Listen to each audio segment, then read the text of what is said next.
Não, são acidentes que decorrem também de doenças, que nós chamamos de acidentes equiparados.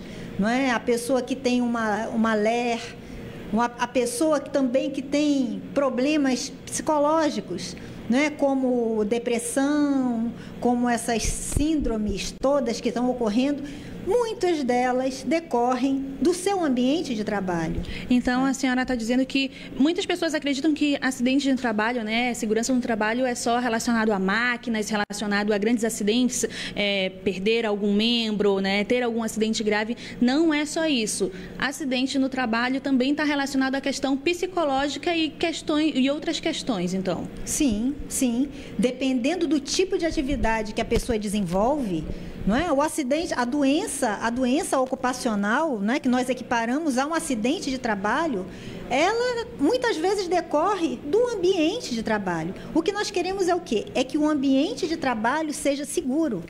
Nós sabemos que quando um empregador ele proporciona um ambiente de trabalho seguro, rígido para o seu empregado, ele vai trabalhar mais, ele vai trabalhar satisfeito, ele vai entender que há respeito na relação de trabalho também, né? Então, tudo isso aí acaba sendo um ganho para a empresa e um ganho para o empregado. Muitas vezes, o que se vê? Nós vemos questões de assédio no ambiente de trabalho.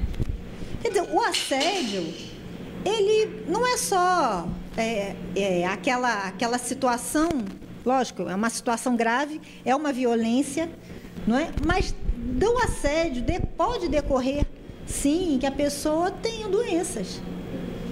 Quantas pessoas muitas vezes têm depressão?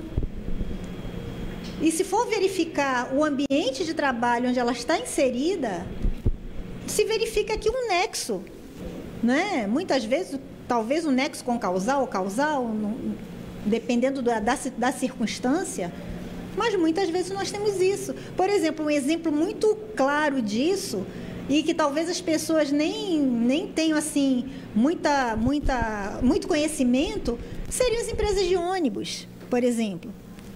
Hoje nós sabemos, esse é um dado que é público e notório, que ocorrem muitos assaltos dentro dos coletivos. Sim.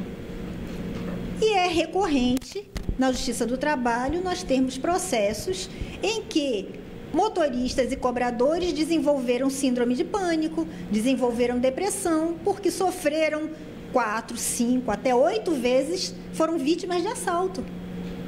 Quer dizer, ocorreu em processos em que está lá relatado que o motorista, quando ele chegava para trabalhar, que abria a porta do veículo para ele entrar, ele não conseguia. Quer dizer, essa doença decorreu do estresse que ele teve. Não é? Então, todas essas circunstâncias do trabalho podem sim desenvolver a pessoa pode desenvolver uma doença e a pessoa pode realmente ser vítima, né, de um acidente de trabalho. A senhora falou com relação a processos, né? Eu, como trabalhador, não só nas questões psicológicas, mas eu sei que na minha empresa eu trabalho com algo muito pesado, algo braçal, ou então muito barulho. Sim. Eu sei que deveriam ter equipamentos, mas a minha empresa não tem. Eu tenho como fazer alguma reclamação no Tribunal do Trabalho? Eu tenho como fazer alguma denúncia? Como é que eu devo proceder? O caminho correto seria... Primeiro, verificar se a empresa tem CIPA, não é? Que são as comissões internas de prevenção a acidentes. Não é? Então, essas comissões, ela tem uma formação paritária.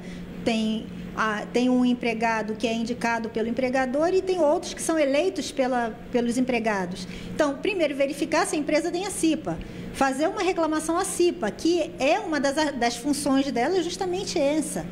Verificar se a empresa tem um SESMIT, que é um serviço especializado de medicina, engenharia do trabalho.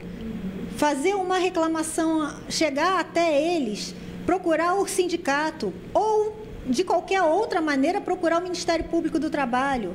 Não é? Então, é importante que as pessoas também entendam que elas precisam exercitar a cidadania. Não é? Se eu tenho um problema... Eu não posso, talvez o meu empregador, talvez seja uma empresa grande, talvez a alta administração não tenha nem conhecimento do que eu estou passando.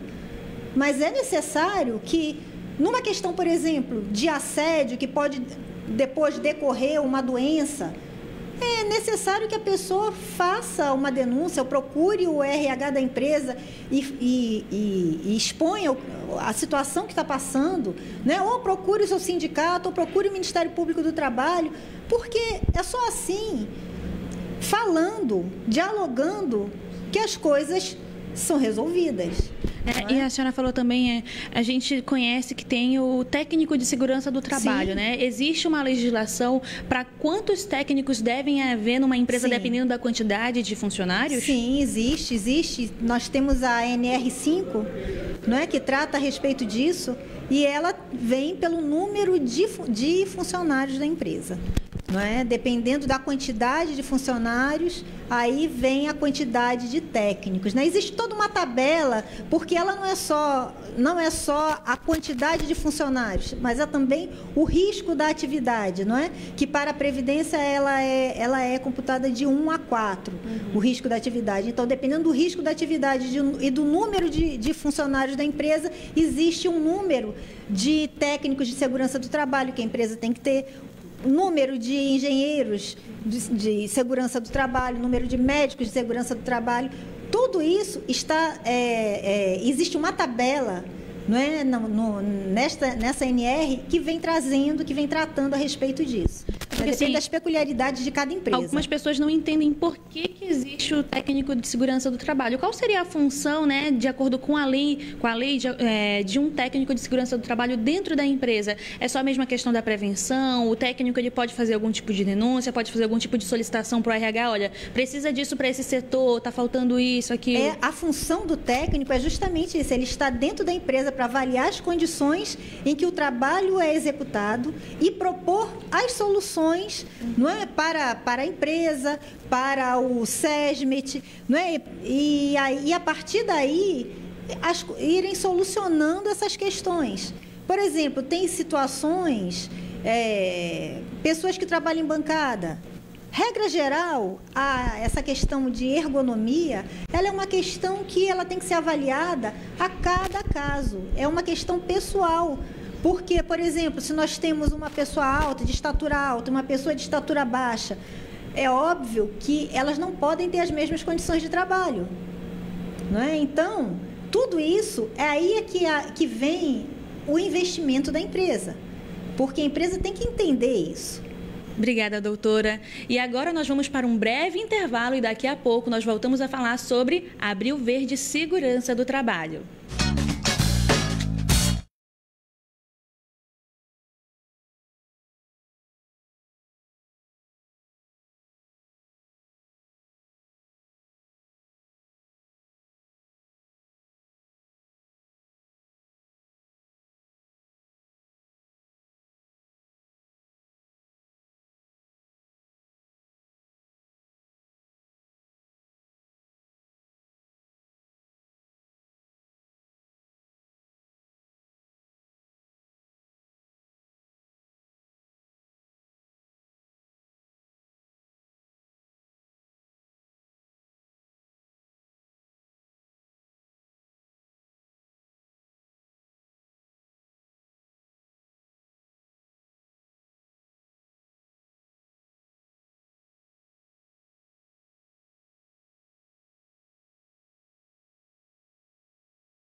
Estamos de volta com a Amazon Sat Entrevista e, nesta oportunidade, conversando com a desembargadora Márcia Bessa sobre Abril Verde. Desembargadora, continuando a falar, né? Nós paramos falando sobre a questão do técnico de segurança do trabalho, falamos também sobre as questões de lei, né? Mas e a empresa tem lá todo o aparato técnico para fornecer ao seu empregado, né, todos os equipamentos, mas às vezes o empregado não quer usar o fone, como a senhora explicou para mim, não quer usar o colete.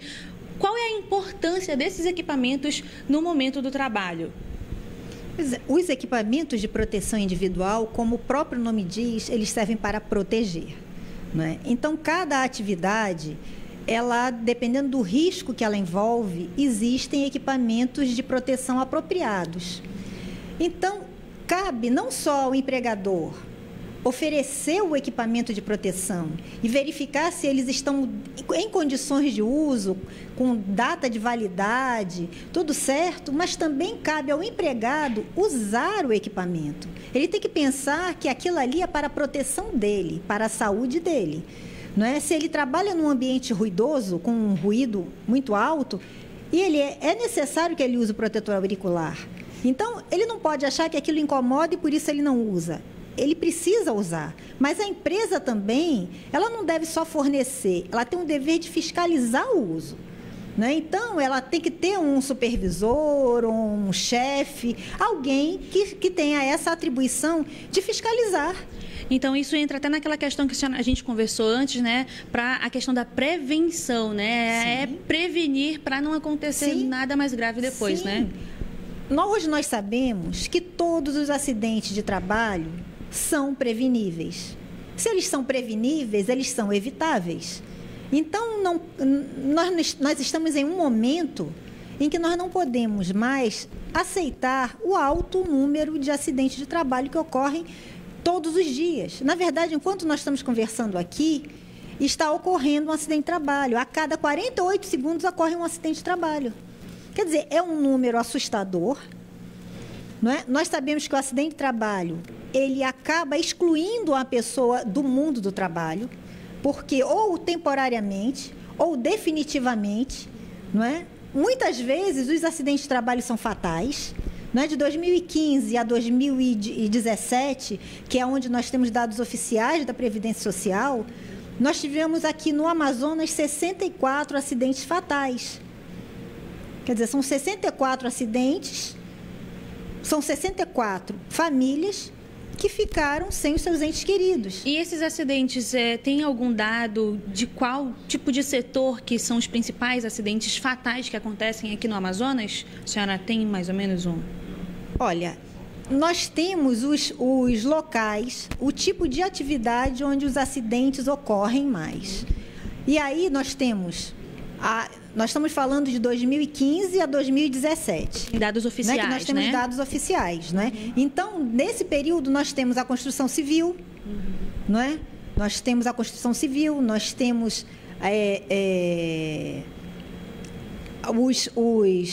os transportes rodoviários, que nós também temos um grande número de acidentes, né? E temos acidentes fatais também em indústrias, embora com não assim, recorrência, mas mas já chegaram a ocorrer também. Né? E desses 8.773 casos que aconteceram no Amazonas em 2017, né, de acordo com algumas informações do TRT, também seriam nessas áreas esses acidentes ou não? Engloba outros setores? Esses 8.000 nós temos acidentes típicos, que são realmente aqueles acidentes que ocorrem, a pessoa escorrega e cai, ou se acidenta numa máquina, mas nós também temos aqueles acidentes que são equiparados, que são as doenças do trabalho. Aí entra a questão da LER, DORT, e aí nesse segmento nós temos um grande número nas empresas de áudio, vídeo, telefonia, né? Então nós vemos um grande número de acidentes nessas empresas. E existe algum tipo de tabela ou de grau de risco, né, desses acidentes? Um acidente que acontece na construção civil faz parte desse grupo de pessoas. Um acidente que acontece numa TV, por exemplo, a pessoa perdeu a audição. Esse outro tipo faz parte de outra zona. Existe alguma divisão, alguma diferença entre esses acidentes? Essa questão... Aí a gente vai buscar no anuário da Previdência Social, não é? E lá eles fazem uma divisão por tipos de acidente, não é? E também por categorias, não é? E hoje, uma categoria que nós vemos assim de alto grau de acidentes são as pessoas do serviço médico, não é? Que ali os acidentes é onde mais ocorrem os acidentes de trabalho.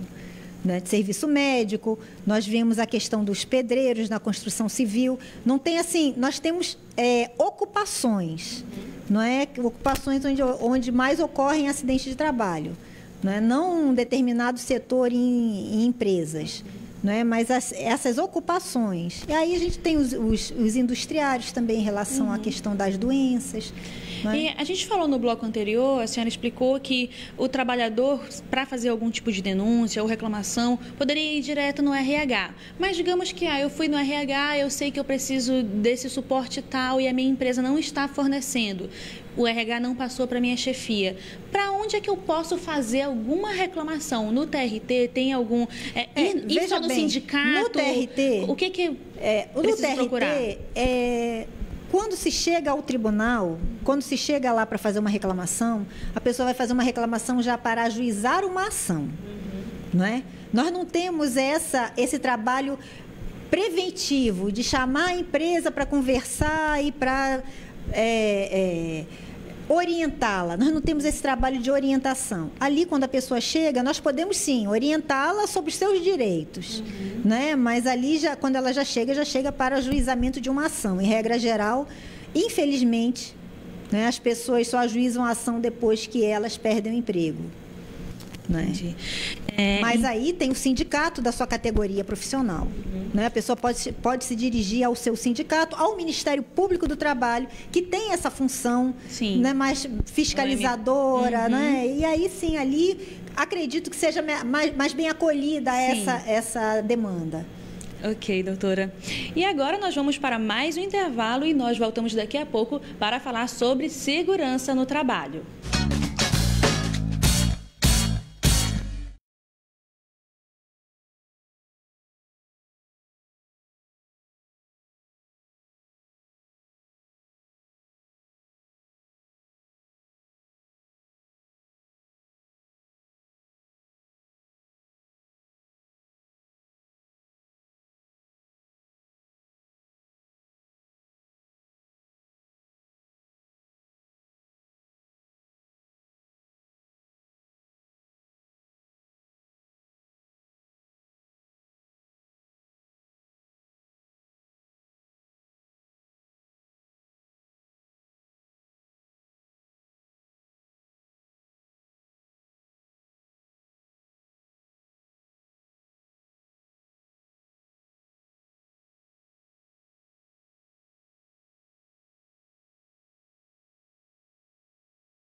Estamos de volta com a Amazonsat entrevista para falar do Abril Verde, segurança do trabalho. Muita gente às vezes não entende, né, essas datas, esses meses que tem cores, mas o objetivo é prevenir diversas situações e neste momento é falando sobre segurança do trabalho. E a desembargadora Márcia Bessa, né, ela vai explicar o que é o Comitê de Segurança do Trabalho, quais são as ações que o comitê realiza. Na verdade, é o Comitê do Trabalho Seguro. Não é? O Comitê do Trabalho Seguro ele foi criado pelo Conselho Superior da Justiça do Trabalho e pelo Tribunal Superior do Trabalho em 2012.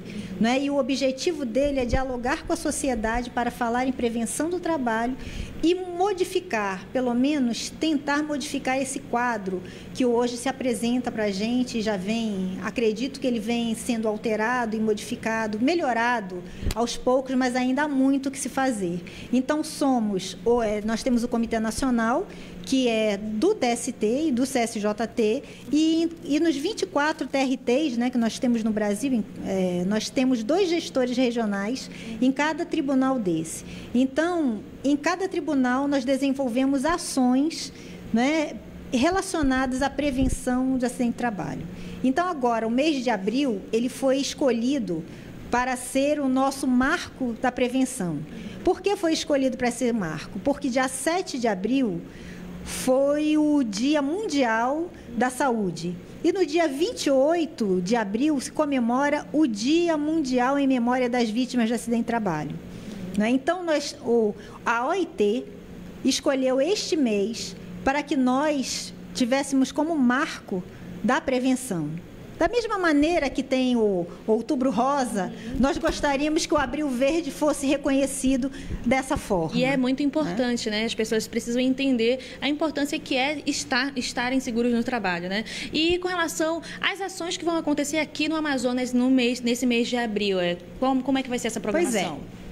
No mês de abril, o que é que nós estamos fazendo? Os prédios estão iluminados de verde, todos os prédios oficiais. Nós fizemos a abertura no Teatro Amazonas, iluminando o teatro de verde, como ele está iluminado de verde. Todas as varas do trabalho no interior do estado estão iluminadas de verde. Os juízes do trabalho no interior, eles estão também fazendo ações, desenvolvendo ações para levar essa questão da prevenção para o interior. E aqui nós também estamos conversando com nossos parceiros, com o Tribunal de Justiça, com a Secretaria de Trabalho, com o Estado, com o município, com a Câmara Municipal, com a Assembleia. Nós estamos juntando todos os órgãos, Posso ter até esquecido alguns, mas são vários, que nós estamos em parceria. Ação conjunta, é uma ação conjunta, coordenada, para que a gente possa levar essa palavra da prevenção. E no dia 28, faremos uma caminhada lá na Ponta Negra. É uma caminhada de adesão, não é corrida, é mais para que nós possamos marcar essa data, principalmente quando o dia 28, para mim, é muito mais significativo do que o dia 7. Embora o dia 7 seja o Dia Mundial da Saúde, o dia 28 é em memória das vítimas de acidente de trabalho. E nós precisamos ter uma ação realmente para que essas vítimas não tenham sido em vão.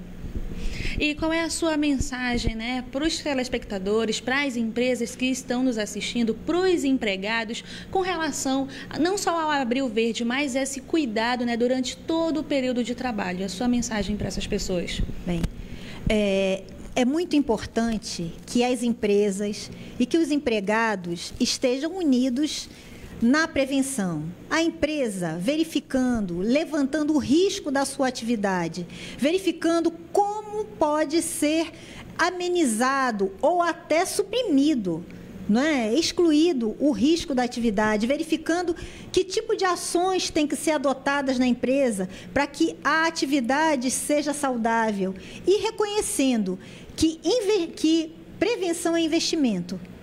né? E existe algum canal, né, se as pessoas têm alguma dúvida, né, com relação à segurança no trabalho, quais os canais que eu posso entrar em contato com o TRT ou pesquisar com relação a esse assunto que é tão importante, né? Sim, nós podemos orientar, né? O tribunal ele está de portas abertas para orientar. Nós temos o Ministério Público do Trabalho, que é um dos nossos parceiros, que estamos juntos nesse trabalho no comitê. Inclusive, temos um comitê interinstitucional nacional, onde o Ministério Público do Trabalho participa conosco. Né? E aqui em Manaus, aqui no Amazonas, de forma regional, o Ministério Público está conosco. Quer dizer, o Ministério Público é um canal, os sindicatos também, outro canal.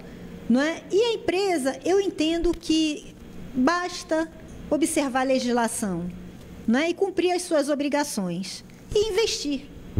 E as redes sociais do TRT, existe algum tipo de material disponível ou no site do TRT onde eu possa ler alguma coisa ou só as notícias que a assessoria de comunicação libera para as pessoas? Como é que funciona? Hoje nós temos no TST, nós temos uma página do Trabalho Seguro. E lá nós temos, não temos orientações propriamente ditas em relação porque são vários tipos de atividade, cada atividade envolve um risco. Não é? Então, mas lá nós temos muitas notícias. E também nós temos, o nosso tribunal tem um Facebook, que pode ser questionado também através do Facebook. Nós também podemos dar as nossas informações, orientações ali, não é? Através do nosso serviço de comunicação social, que nós estamos lá, não é? Prontos para também solucionar qualquer dúvida, e os nossos gestores regionais, não é? A juíza Selma, da 18ª Vara do Trabalho, e o juiz Alessandro. Então, todos os dois estão também prontos para dar qualquer orientação que seja necessária. Muito obrigada, doutora. Esse é um assunto muito importante, né, para os trabalhadores e empregadores aqui do Amazonas. E vale ressaltar, né, que não é só no mês de abril a importância da segurança no trabalho, mas durante todo o ano, para quem trabalha na SUFRAMA, professores, todas as áreas do trabalho, tanto aqui no estado quanto no nosso país. E eu fico aqui também, te convido a participar das nossas redes sociais. Qualquer sugestão de pauta, conversa com a gente lá no Facebook, no Instagram do AmazonSat, que nós estamos esperando a tua sugestão. E aqui nós finalizamos esse AmazonSat Entrevista.